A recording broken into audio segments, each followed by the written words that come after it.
नमस्कार विद्यार्थियों, मैं अनिल कुमार यादव, सहायक आचार्य राजनीति विज्ञान, राजकीय कन्या महाविद्यालय बहरोड। विद्यार्थियों, आज के YouTube चैनल वीडियो में आपका हार्दिक स्वागत और अभिनंदन। जैसा कि विद्यार्थियों, हम पिछले वीडियो में आपको ब्रिटेन के संविधान की विशेषताओं के बारे में चर्चा की थी। उसी कड़ी में आज हम विभिन्न राज्य व्यवस्थाओं के अंतर्गत अमेरिका संविधान की मूलभूत जो विशेषताएं हैं उनके बारे में चर्चा करेंगे। कुछ एक चीज़ें तो ऐसी है जो ब्रिटिश संविधान और अमेरिकी संविधान में कॉमन है, और लगभग हर देशों के संविधानों में कुछ चीज़ें कॉमन मिल जाती है, लेकिन जो विशेष जो बात है अमेरिकी संविधान के संदर्भ में, उनके बारे में आज हम चर्चा करेंगे।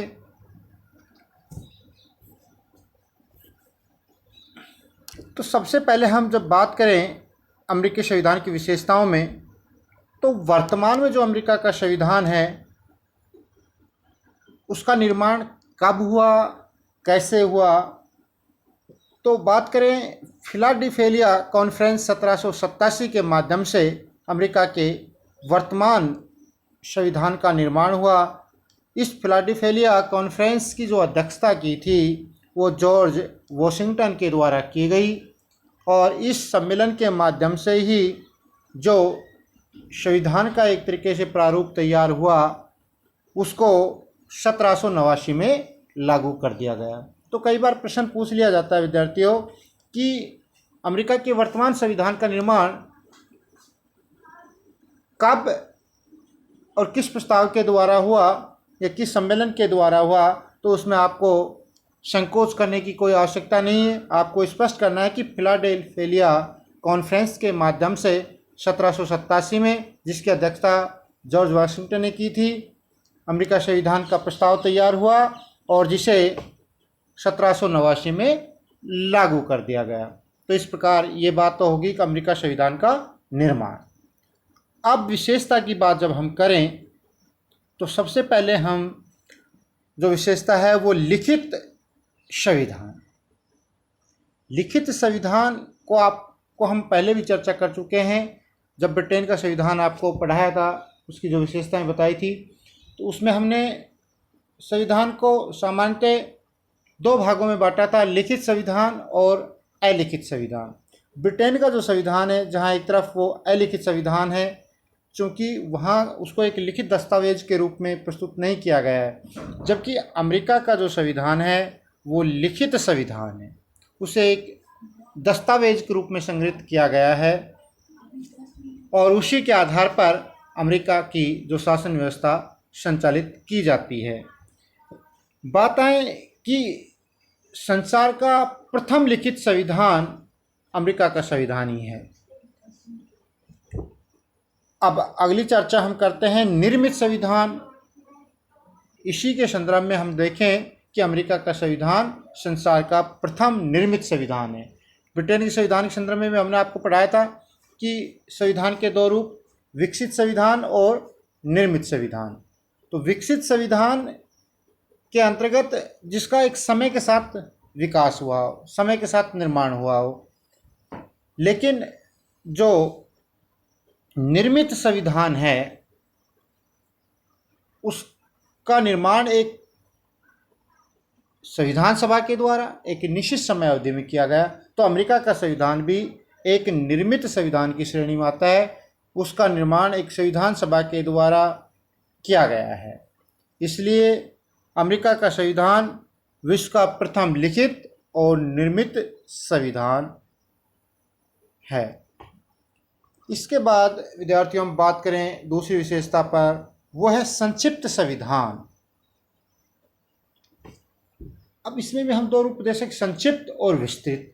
संक्षिप्त जो बहुत मुख्य बातों को जिसमें लिया गया हो, विस्तार से उसकी पूरी चर्चा लिखित रूप में नहीं की गई हो, तो उसी श्रेणी में अमेरिका का जो संविधान है संसार का सर्वाधिक संक्षिप्त संविधान की श्रेणी में आता है। क्योंकि भारत के संविधान की तुलना और अमेरिका संविधान की तुलना जब हम करते हैं तो भारत का जो संविधान है वो संसार का सर्वाधिक विस्तृत संविधान है, जिसमें 395 अनुच्छेद और 12 अनुसूचियां हैं और 22 भाग हैं। तो बड़े विशाल रूप में उसको लिखित रूप में प्रस्तुत किया गया है।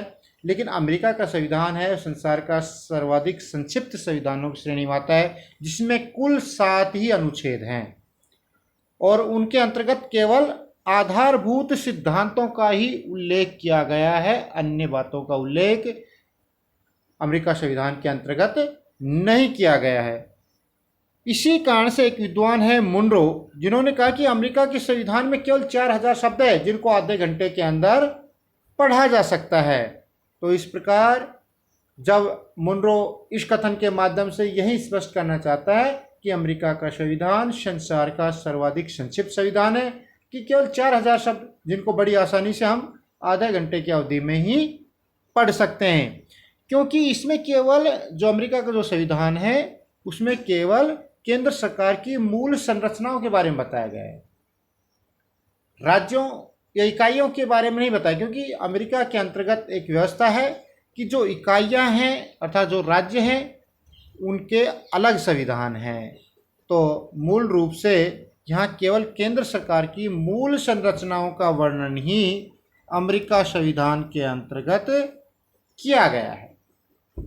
तो 3 विशेषताएं अपन ने देखी कि अमेरिका संविधान लिखित और निर्मित संविधान है, अमेरिका संविधान संसार का सर्वाधिक संक्षिप्त संविधान है। अब अगली विशेषता पर जब हम बात करें कि गणराज्य, अमेरिका संविधान गणराज्य। अब यहाँ गणराज्य या गणतंत्रात्मक शासन की जब बात करते हैं तो गणराज्य का मतलब होता है जहाँ का राष्ट्र प्रमुख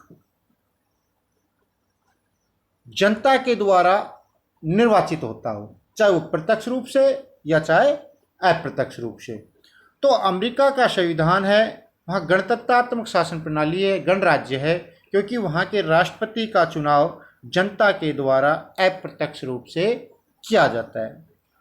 चूँकि ब्रिटेन से हम जब इसकी तुलना करते हैं तो ब्रिटेन का जो संविधान है गणराज्य न होकर राजतंत्रात्मक शासन प्रणाली वहाँ पर देखने को मिलती है, क्योंकि वहाँ का जो राष्ट्र प्रमुख है, जो कि वहाँ का सम्राट होता है, उसका निर्वाचन नहीं होता है जनता के द्वारा, वो वंशानुगत चुना जाता है, इसलिए वहाँ राजतंत्रात्मक शासन प्रणाली। परंतु अमेरिका की जब बात करें तो अमेरिका का जो राष्ट्र प्रमुख है उसका जनता के द्वारा प्रत्यक्ष या अप्रत्यक्ष रूप से निर्वाचन होता है, जिस कारण से अमेरिका संविधान की एक विशेषता है वह है गणराज्य या गणतंत्रात्मक शासन व्यवस्था।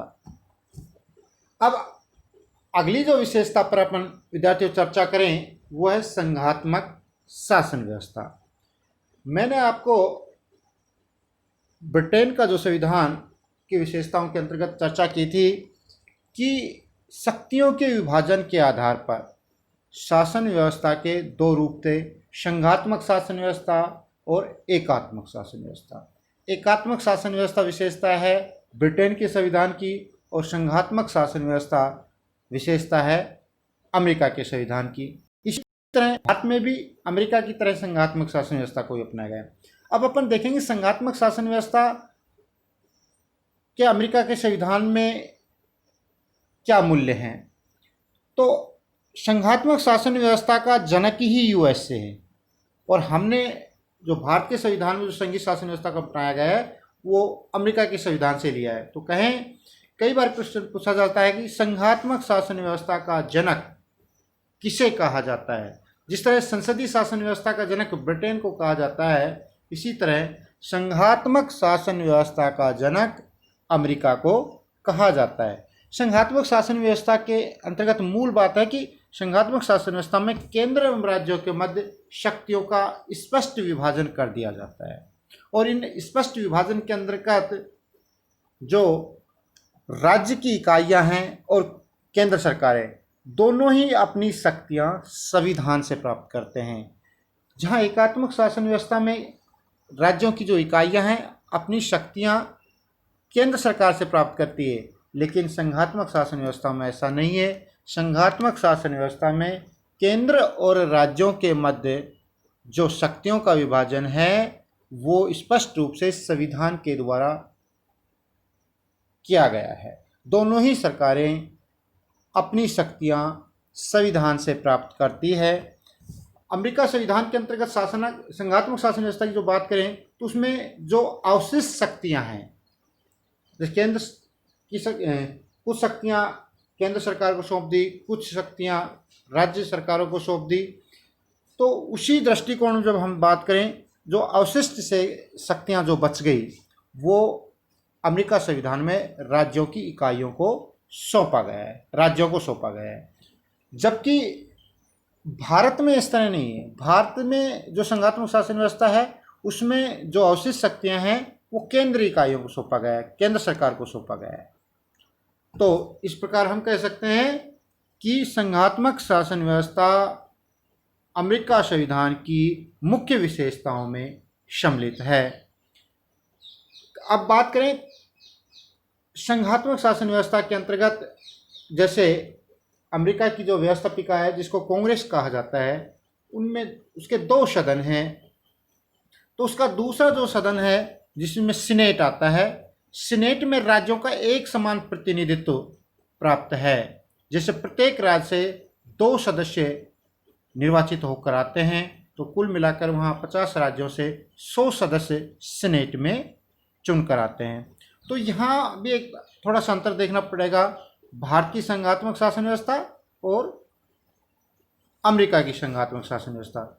जहाँ मैंने बताया था कि अमेरिका की संघात्मक शासन व्यवस्था में जो अवशिष्ट शक्तियाँ हैं राज्यों को सौंपे गई हैं, जबकि भारत में जो अवशिष्ट शक्तियाँ हैं वो केंद्र सरकार को ही सौंपे गई है। दूसरा, भारत के अंतर्गत जो द्वितीय सदन है राज्यसभा व्यवस्थापिका का, उसमें प्रत्येक राज्य को समान प्रतिनिधित्व प्राप्त नहीं है। उसमें प्रत्येक राज्य की जनसंख्या के अनुपात में उसको सीटें आवंटित की गई है और उतने ही प्रतिनिधि उस राज्य से राज्यसभा में चुनकर आते हैं। जबकि अमेरिका के संविधान में ऐसा नहीं है। अमेरिका के संविधान में जो द्वितीय सदन सीनेट के जो सदस्य हैं प्रत्येक राज्य से समान संख्या में आते हैं। जैसे प्रत्येक राज्य से 2 सदस्य चुनकर सीनेट में उस राज्य का या उस इकाई का प्रतिनिधित्व करते हैं। इस प्रकार हम देखते हैं कि अमेरिका के 50 राज्यों से प्रत्येक राज्य से 2-2 सदस्य सीनेट के लिए चुनकर आते हैं, जिनकी कुल संख्या 100 है। अब अगली विशेषता की जब बात करें हम अमेरिका संविधान की, वो है स्वतंत्र एवं सर्वोच्च न्यायपालिका। अमेरिका में जो संविधान की व्याख्या की जो शक्ति रखता है वो अमेरिका का सर्वोच्च न्यायालय है। अमेरिका के अंतर्गत न्यायपालिका के मामले में कोई हस्तक्षेप नहीं है।